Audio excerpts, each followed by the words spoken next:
IN HARMONY WITH NATURE by Matthew Arnold. LibriVox.org.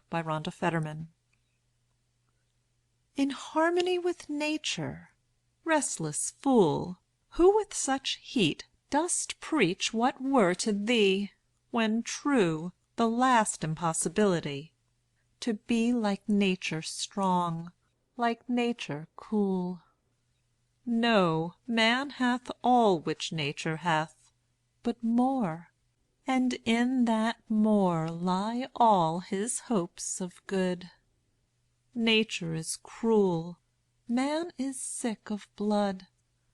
Nature is stubborn, man would fain adore.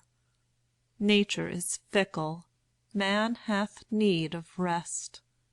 Nature forgives no debt, and fears no grave. Man would be mild, and with safe conscience blest.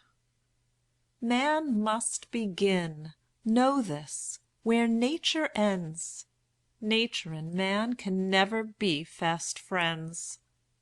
Fool, if thou canst not pass her, rest her slave.